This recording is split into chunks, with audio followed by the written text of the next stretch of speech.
ExamPrep.School. Wisconsin State-Specific Accident and Health or Sickness Insurance Exam. Exam Code 22-4. There are 6 practice exams in this series. This video covers Practice Exam 1. The first 20 questions are free. In this video, we will be covering the following major categories for Practice Exam 1. Federal regulation, licensing, state regulation, WI statutes, rules for disability insurance. Let's walk through the format. I'll read each question and its choices. Let's get started. Question 1. Under Wisconsin law, which of the following activities is considered negotiating an accident and health insurance policy? A. Distributing a general brochure describing various health plans without quoting specific rates. B. Collecting the initial premium payment for a newly issued policy. C. Quoting a specific premium rate and deductible structure for an accident and health policy. D. Delivering a policy certificate to a policyholder upon policy issuance. A countdown circle appears in the top right. Once it completes, the answer is revealed. You can pause at any time if you'd like longer to think.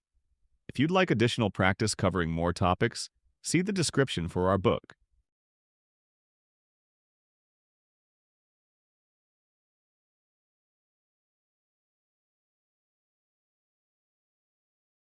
The correct answer is C.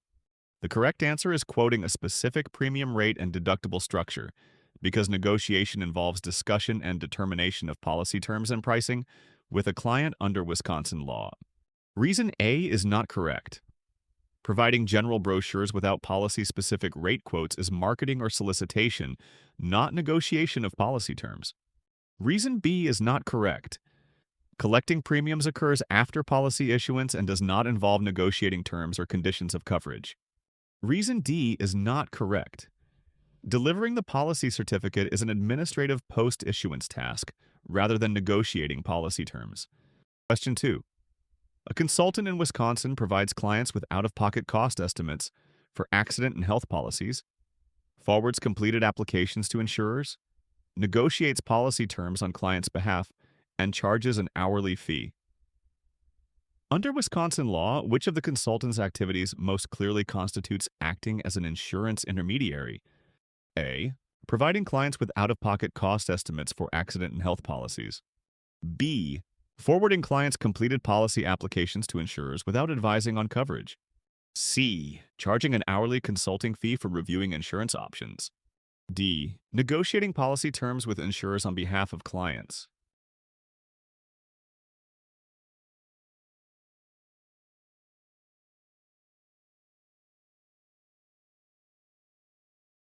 The correct answer is D.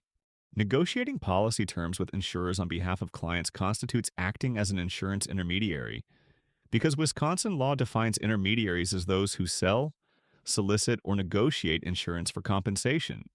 Reason A is not correct. Providing cost estimates is informational and does not involve selling, soliciting, or negotiating insurance. Reason B is not correct. Forwarding completed applications is a clerical task and does not require negotiating or soliciting insurance. Reason C is not correct. Charging a fee alone does not constitute intermediary activity without selling, soliciting, or negotiating insurance. Question 3. Under Wisconsin law, which of the following is a prerequisite for initial licensure as an accident and health insurance producer? A. Holding a bachelor's degree in finance or a related field. B. U.S. citizenship. C. Completion of pre-licensing education approved by the Office of the Commissioner of Insurance. D. Membership in a professional insurance association.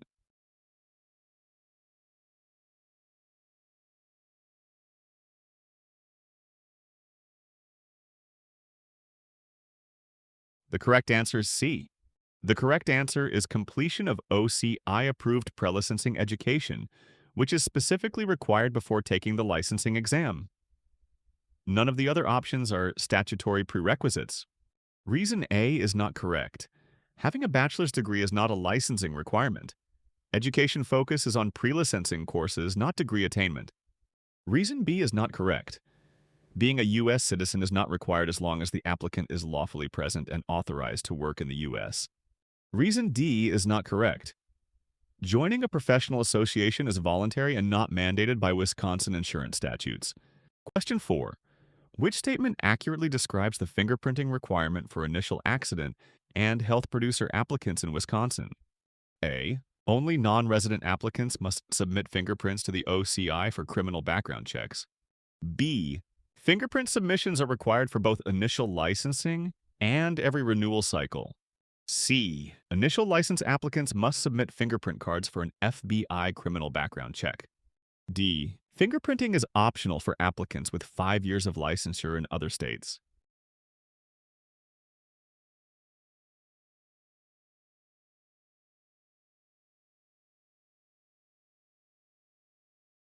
The correct answer is C. The correct answer is that initial applicants must submit fingerprint cards for an FBI background check. Fingerprinting is not optional nor limited to non-residents and does not apply to renewals. Reason A is not correct. Fingerprint requirements apply to all initial applicants, not just non-residents. Reason B is not correct. Fingerprinting is only required at initial application, not at each renewal. Reason D is not correct. There is no exemption based on prior licensure in other states. Fingerprinting remains mandatory for all initial applicants. Question 5. Under Wisconsin regulations, applicants for an accident and health producer license must disclose administrative actions taken against them within what look-back period? A. Actions within the past 5 years. B. Actions within the past 10 years. C. Actions within the past 15 years. D. All actions regardless of when they occurred.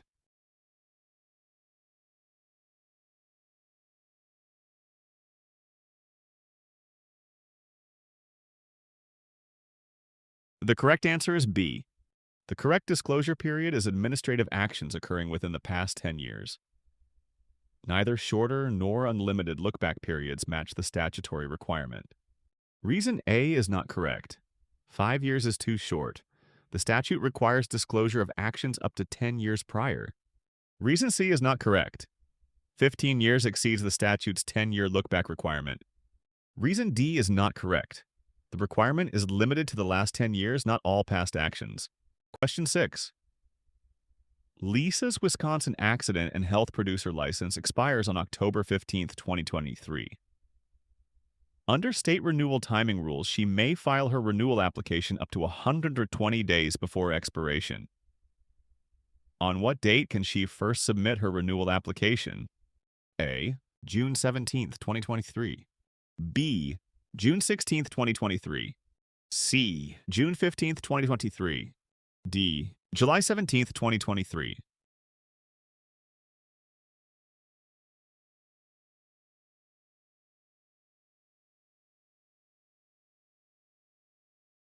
The correct answer is A. The renewal window opens exactly 120 days before the expiration date, and counting back 120 days from October 15th lands on June 17th. Reason B is not correct. That is only 119 days prior, not the full 120 days. Reason C is not correct. Subtracting 120 days yields June 17th, not June 15th. Reason D is not correct. July 17th falls 90 days before expiration, outside the allowed early window. Question 7. During her current biennial period, Carla has completed 18 continuing education hours for her Wisconsin accident and Healthline license, including 2 hours of ethics. How many more total CE hours must she take, and how many of those must be ethics courses to meet state requirements? A. 4 additional hours total, including 1 ethics hour. B. 6 additional hours total, including 1 ethics hour. C. 6 additional hours total, including 2 ethics hours. D. 8 additional hours total, including 3 ethics hours.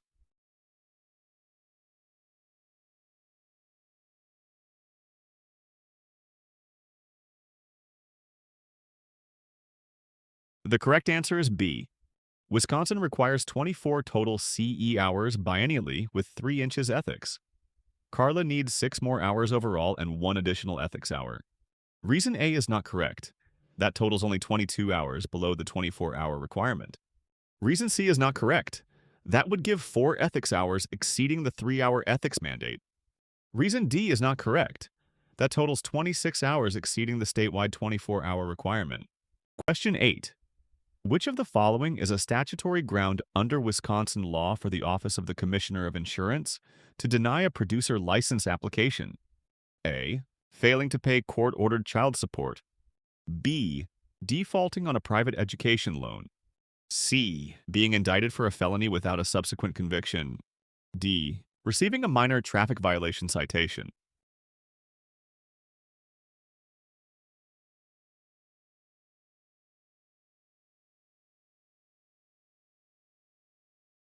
The correct answer is A.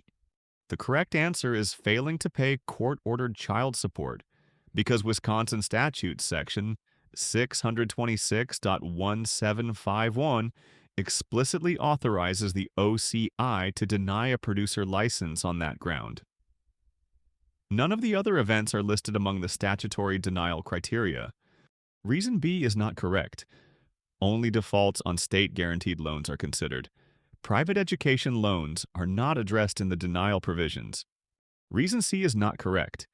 An indictment without conviction is not sufficient because only convictions are specified as denial grounds under Wisconsin insurance law. Reason D is not correct. Minor traffic violations are not among the enumerated statutory grounds for denial of a producer license. Question 9. A Wisconsin accident and health insurance producer missed the December 31st renewal deadline because the producer did not complete the required continuing education hours. On January 15th, the Office of the Commissioner of Insurance informed the producer that the license had been suspended. Which of the following best explains the common cause for this license suspension? A. Misrepresenting policy benefits to induce sales. B. Failing to complete the required continuing education hours. C. Commingling client premium payments with personal funds. D. Allowing unlicensed individuals to solicit business under the license.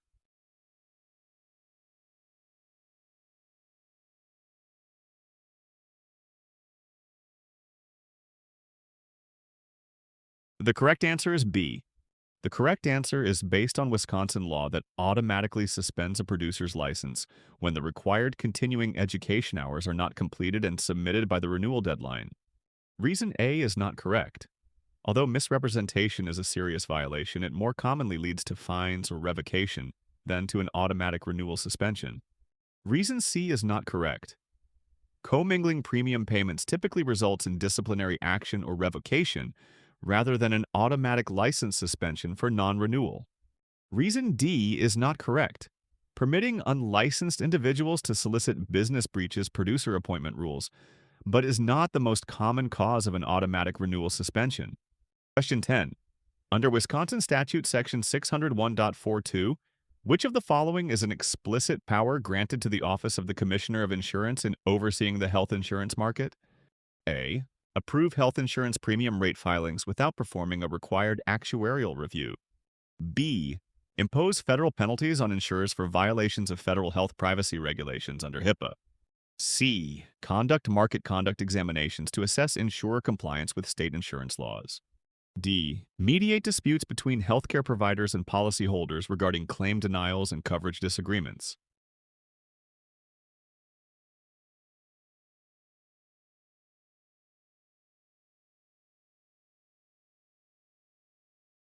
The correct answer is C. The power to conduct market conduct examinations is explicitly granted by WISE Statute Section 601.42, enabling the OCI to examine insurers' practices for compliance with state insurance laws. Reason A is not correct. This option is incorrect because the Commissioner's approval of premium rates requires actuarial review and cannot bypass it. Reason B is not correct.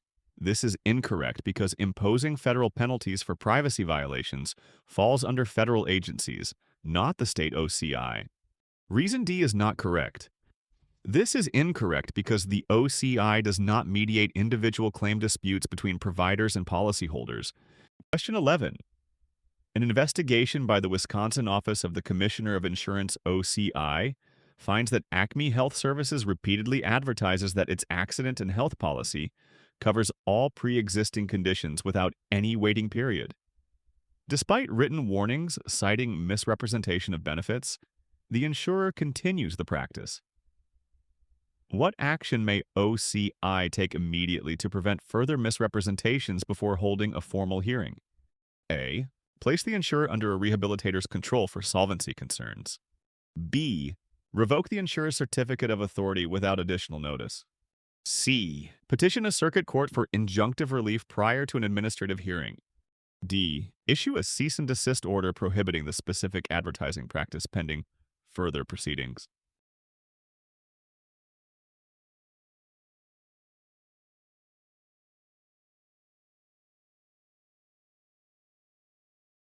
The correct answer is D.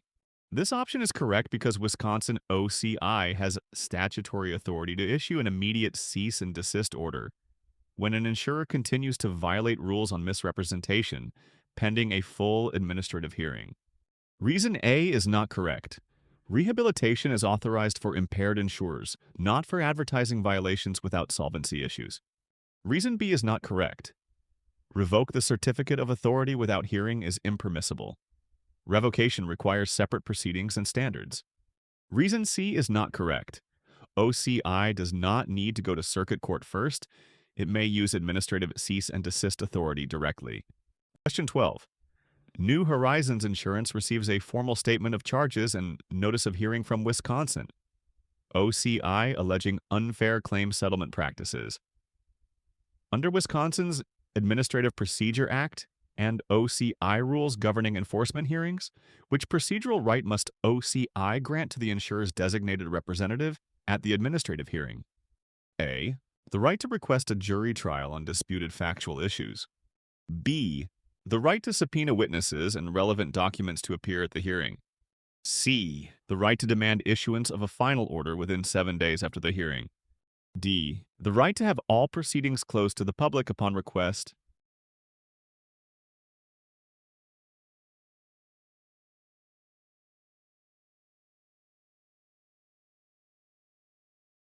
The correct answer is B. This option is correct because under the Wisconsin APA and OCI's hearing rules, respondents are entitled to compel attendance of witnesses and the production of documents. Reason A is not correct. Jury trials are not available in administrative enforcement hearings under Wisconsin law. Reason C is not correct. There is no statutory requirement for a final order to be issued within 7 days of hearing. Reason D is not correct. Administrative hearings are presumptively open. Closure requires specific statutory authority, not mere request. Question 13. Under the NAIC Risk-Based Capital Model Act, as adopted by Wisconsin, a domestic insurer's risk-based capital ratio falling below which level is designated the company action level, triggering required corrective actions and notification to the Office of the Commissioner of Insurance? A. 200%. B. 150%. C. 120%. D. 100%.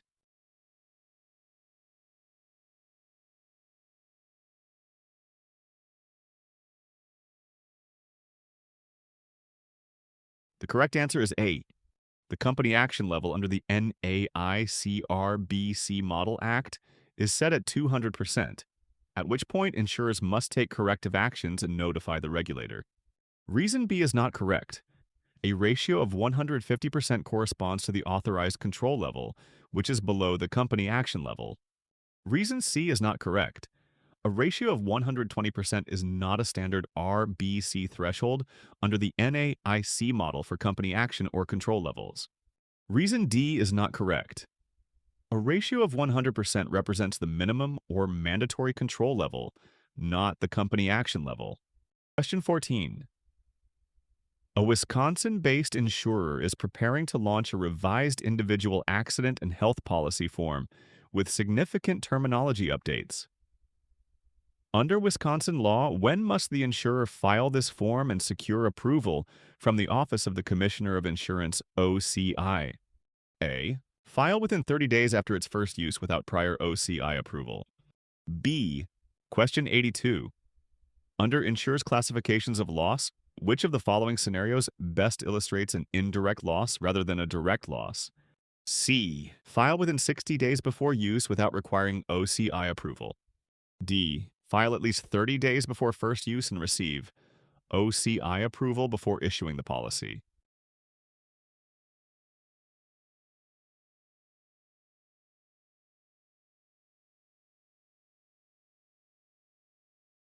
The correct answer is D.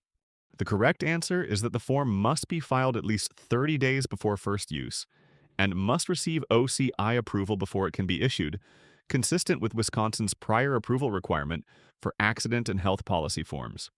Reason A is not correct. Filing after use without prior approval violates the state's prior approval requirement for policy forms. Reason B is not correct. Submitting only 15 days before use does not satisfy the 30-day advance filing period mandated by Wisconsin law. Reason C is not correct. Approval by OCI is required before use regardless of any longer filing window. Question 15. A health insurer seeks to implement a rate increase for small employer group accident and health policies. Under Wisconsin rate regulation for health-related insurance products, which standard must each rate filing satisfy to gain OCI approval? A. Demonstrate that the new rates will generate at least a 5% underwriting profit margin. B. Limit aggregate premium increases to no more than 8% within any 12-month period. C. Show rates correspond to current market averages and competitor rates. D. Ensure rates are not excessive, inadequate, or unfairly discriminatory.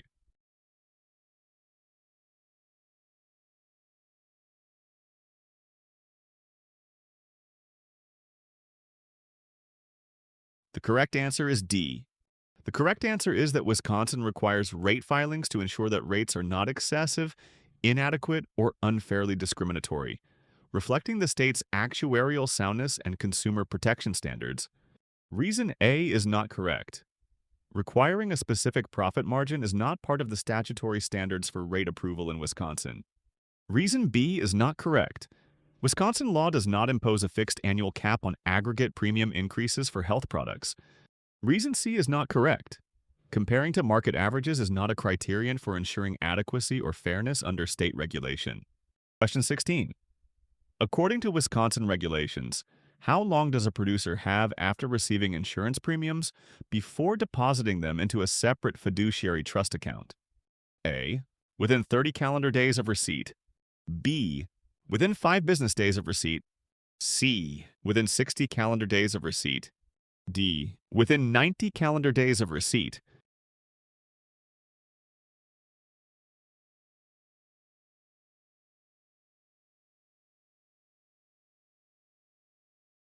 The correct answer is A. The correct answer is within 30 calendar days of receipt. Wisconsin law requires producers to deposit premiums in a separate fiduciary trust account no later than 30 days after receipt. Reason B is not correct. A 5 business day deadline is too short compared to the statutory 30-day allowance. Reason C is not correct. A 60-day period exceeds the maximum time frame specified by the regulation. Reason D is not correct.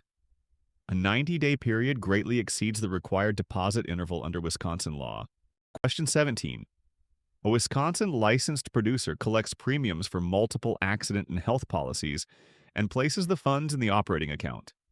Under Wisconsin regulation, when must the producer segregate those premium funds into a separate fiduciary account? A. When total premiums collected exceed $5,000 held separately until forwarded within 40 days. B.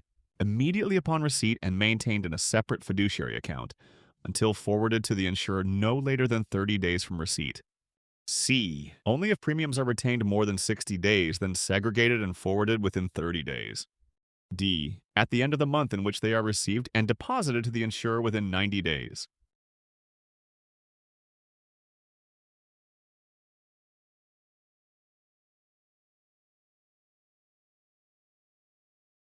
The correct answer is B. The correct answer is that premium funds must be held separate from operating funds immediately upon receipt in a fiduciary account and forwarded to the insurer no later than 30 days after receipt under Wisconsin law. Reason A is not correct. The threshold amount and 45-day remittance period are not specified in Wisconsin statutes for segregation of premium funds. Reason C is not correct. Wisconsin law does not allow holding premiums unsegregated for 60 days before requiring trust segregation. Actual cause establishes that harm would not have occurred but for the defendant's act. Proximate cause determines if the harm was a foreseeable result. Question 18. A Wisconsin accident and health producer is preparing to close its agency.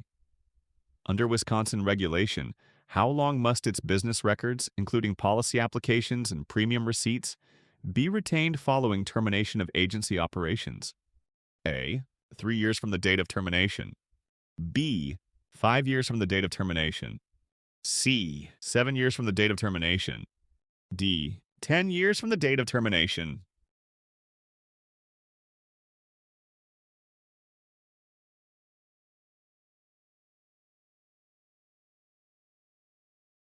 The correct answer is B. The correct answer is that Wisconsin requires producers to retain business records for 5 years after termination of agency operations under state regulation. Reason A is not correct. A 3-year retention period is shorter than the 5-year requirement under Wisconsin regulation. Reason C is not correct. A 7-year period exceeds the timeline specified by Wisconsin law for producer record retention. Reason D is not correct. Wisconsin regulation does not require a 10-year retention period for producer business records. Question 19. Under Wisconsin statutes, section 628.341W, which two elements are required to establish that an insurer has committed misrepresentation? A. Making a false statement of material fact and knowledge that the statement is false. B. Making a statement of expectations about future dividends and reliance by the insured. C. Failing to disclose a change in premium rates and intent to deceive. D. Claiming a policy as state-guaranteed and actual insolvency of the insurer.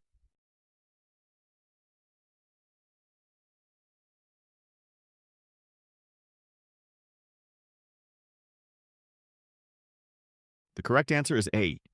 The correct answer is based on the statutory definition, which requires that the statement be both materially false and made with actual knowledge of its falsity.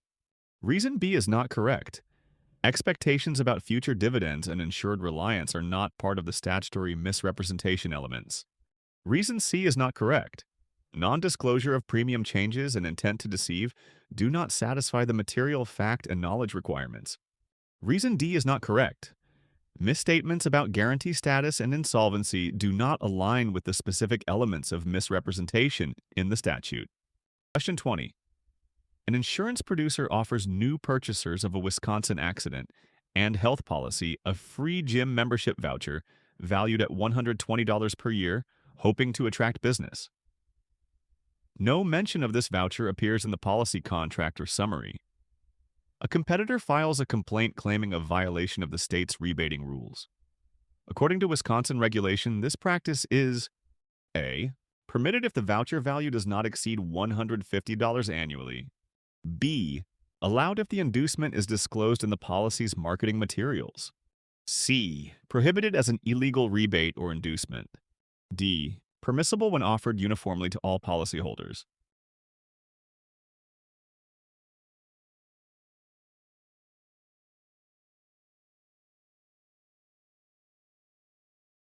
The correct answer is C. This practice constitutes a rebate or prohibited inducement because it offers tangible value not specified in the policy. Wisconsin law forbids any such undisclosed incentives regardless of value or uniform distribution. Reason A is not correct. No statutory exception allows incentives up to a set dollar amount. All such benefits are prohibited. Reason B is not correct. Disclosure in marketing materials does not convert an unauthorized inducement into a lawful benefit. Reason D is not correct. Offering the inducement uniformly does not remove its status as a prohibited rebate under state rules. Enjoyed this practice test? Tap like, hit subscribe, and share it with a classmate. Got a question we should tweak? Comment below. We read them all. Find full practice exam books in the description or at ExamPrep.School.